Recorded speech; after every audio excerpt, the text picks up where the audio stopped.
SGOU യൂണിവേഴ്സിറ്റിയുടെ ചെറുകഥാ സാഹിത്യം BA Malayalam second semester ആണ്. അതിൽ ബ്ലോക്ക് 1 യൂണിറ്റ് 1 മിശ്രവിവാഹം, അതിലെ കുറച്ച് ഭാഗങ്ങളാണ് വായിക്കുന്നത്. വേങ്ങയിൽ കുഞ്ഞിരാമൻ നായനാർ പ്രശസ്തനായ പത്രപ്രവർത്തകൻ, ഉപന്യാസകാരൻ, ചെറുകഥാകൃത്ത്, നിരൂപകൻ എന്നീ നിലകളിൽ വ്യക്തിമുദ്ര പതിപ്പിച്ച കഥാകൃത്താണ് വേങ്ങയിൽ കുഞ്ഞിരാമൻ നായനാർ. കേസരി, വജ്രസുചി, വജ്രബാഹു എന്നീ തൂലികാനാമങ്ങളിൽ അദ്ദേഹം കൃതികൾ പ്രസിദ്ധീകരിച്ചിരുന്നു.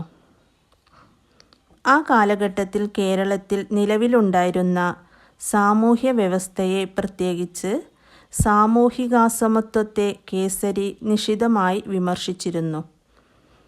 കേരള സഞ്ചാരി, കേരള പത്രിക എന്നീ പത്രങ്ങളുടെ പത്രാധിപരായും അദ്ദേഹം പ്രവർത്തിച്ചിട്ടുണ്ട്.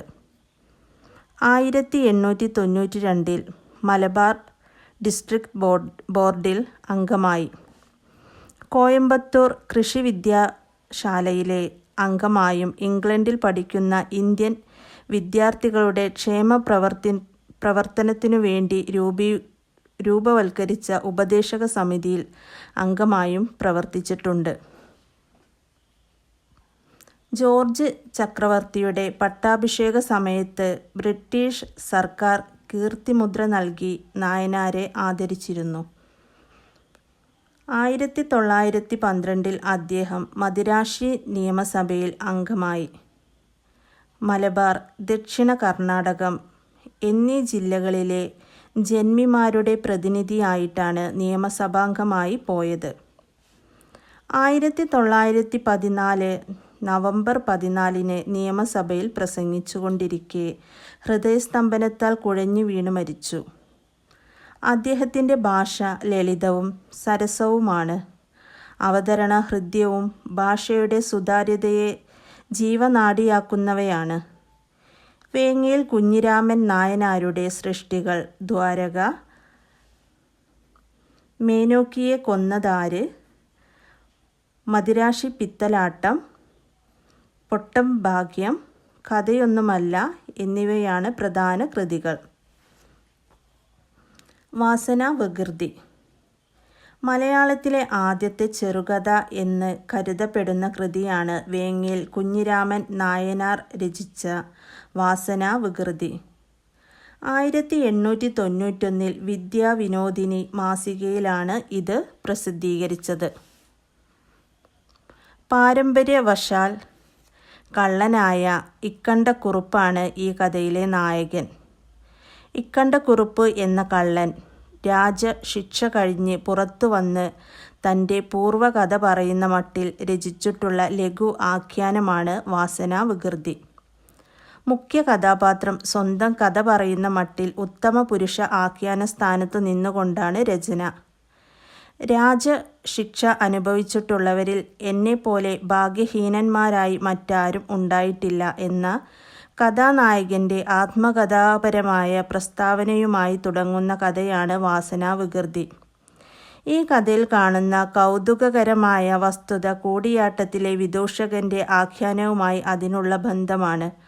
മന്ത്രാംഗം കൂടിയാട്ടത്തിലെ വിദൂഷകൻ ഇട്ട്യാറാണ എന്നൊരു പെരുങ്കള്ളൻ്റെ പലതരം മോഷണ സാമർഥ്യങ്ങളുടെ കഥ പറയുന്നുണ്ട്. അതുമായി ബന്ധിപ്പിച്ചുകൊണ്ടാണ് വാസനാവികൃതി രചിക്കുന്നത്. ഇട്ട്യറാണൻ്റെ കുടുംബത്തിൽപ്പെട്ടവനാണ് താൻ എന്ന് ഇക്കണ്ടക്കുറുപ്പ് തന്നെ പറയുന്നുണ്ട്. അമര്യാദ താവഴിയിൽ നിന്ന് കഥാനായകൻ ചില്ലറ കളവുകളിൽ തുടങ്ങി 5 കൊല്ലത്തോളം ഈ വിധത്തിൽ സമ്പാദിച്ചു. അപ്പോഴേക്കും കൊച്ചി രാജ്യത്ത് പോലീസ് സംവിധാനം വന്നു. 2 കളവുകളിൽ പോലീസിൻ്റെ ശ്രദ്ധ തൻ്റെ നേർക്കു തിരിഞ്ഞപ്പോൾ കഥാനായകൻ മദിരാശിക്ക് യാത്രയായി. മോഷണം മുതലായ ആഭരണപ്പെട്ടി തൻ്റെ കാമുകിക്ക് നൽകിയിട്ടാണ് അദ്ദേഹം യാത്ര തിരിക്കുന്നത്. കാമുകി ആ പെട്ടിയിൽ നിന്നും പൂവെച്ച ഒരു മോതിരം ഇണ്ടക്കുറുപ്പിൻ്റെ വിരലിൽ ഇട്ടുകൊടുത്തിരുന്നു. മദിരാശിയിൽ വെച്ച് ഒരു തേവിടിശിയെ വായും തുറന്നു നോക്കി നിന്ന ഒരു വിഡ്ഢിയുടെ പോക്കറ്റടിച്ച ഇക്കണ്ടക്കുറുപ്പിന് പിന്നീടാണ് തൻ്റെ മോതിരം നഷ്ടപ്പെട്ടു എന്ന കാര്യം മനസ്സിലാക്കുന്നത്. അക്കാര്യത്തിൽ അയാൾ പോലീസിന് പരാതി നൽകി. അത് വിനയായി. അയാൾ പോലീസ് പിടിയിലുമായി. 6 മാസത്തെ തടവ് ശിക്ഷ കഴിഞ്ഞു പുറത്തു വന്ന ഇക്കണ്ടക്കുറുപ്പ് സ്വന്തം കഥ ചുരുക്കി പറയുന്നവയാണ് വാസനാവികൃതി എന്ന കഥയുടെ ഇതിവൃത്തം. സരള ഗദ്യത്തിലുള്ള ആഖ്യാനം. നർമ്മത്തിൻ്റെ അടിയൊഴുക്ക്. മനുഷ്യ സ്വഭാവത്തെക്കുറിച്ചുള്ള സൂക്ഷ്മമായ നിരീക്ഷണങ്ങൾ. സാമൂഹിക വിമർശനപരമായ ചില പരാമർശങ്ങൾ.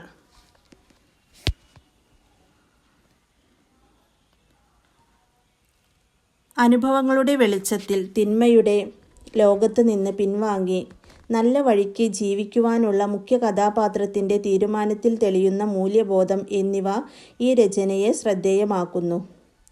ബോധപൂർവമായ തീരുമാനങ്ങൾക്കപ്പുറം ചില സമയത്ത് മനുഷ്യർ വാസനാതീതരായി തങ്ങളുടെ ജന്മ സ്വഭാവമനുസരിച്ച് പ്രവർത്തിച്ചു പോകും എന്ന യാഥാർത്ഥ്യത്തെയാണ് വാസനാവികൃതിയിൽ ആവിഷ്കരിച്ചിട്ടുള്ളത്. കഥയിൽ തെളിയുന്ന ജീവിതത്തെക്കുറിച്ചുള്ള ഈ ഉൾക്കാഴ്ച അന്നത്തെ നിലയിൽ പുതുതായി ആവിർഭവിച്ച ഒരു നിബന്ധത്തെ സംബന്ധിച്ചിടത്തോളം തികച്ചും ശ്രദ്ധേയമാകുന്നു. ശില്പതലത്തിൽ ഉത്തമ പുരുഷസ്ഥാനത്തു നിന്നുള്ള ആഖ്യാനത്തിൻ്റെ പുതുമയും ഈ രചനയെ മികവുറ്റതാക്കുന്നു. മൂർക്കോത്ത് കുമാരൻ. ആധുനിക മലയാള ഗദ്യശില്പി, ലക്ഷണമൊത്ത സാഹിത്യ വിമർശകൻ, മാതൃകയാക്കാവുന്ന ഉപന്യാസകാരൻ, ചെറുകഥാ പ്രസ്ഥാനത്തിന് തുടക്കമിട്ടവരിൽ പ്രധാനി, റിയലിസ്റ്റിക് നോവലിൻ്റെ പ്രാരംഭകൻ, എണ്ണമറ്റ പ്രസിദ്ധീകരണങ്ങളുടെ പത്രാധിപർ, നർമ്മം വെടിയാത്ത എഴുത്തുകാരൻ, വിവർത്തകൻ, കവി, ബാലസാഹിത്യകാരൻ, നാടകകൃത്ത്, ശാസ്ത്ര സാഹിത്യകാരൻ, ജീവിതചരിത്രകാരൻ എന്നിങ്ങനെ എണ്ണിയാൽ തീരാത്ത മേഖലയിൽ വ്യക്തിമുദ്ര പതിപ്പിച്ചയാളാണ് മൂർക്കോത്ത് കുമാരൻ. വജ്രസൂചി, ഗജകേസരി എന്നീ പേരുകളിൽ വടക്കൻ പത്രങ്ങളിലും പതഞ്ജലി എന്ന പേരിൽ തെക്കൻ പത്രങ്ങളിലും മൂർക്കോത്ത് കുമാരൻ എഴുതി. അദ്ദേഹത്തിൻ്റെ കൃതികളില്ലാത്ത പ്രസിദ്ധീകരണങ്ങൾ മലയാളത്തിൽ കുറവായിരുന്നു.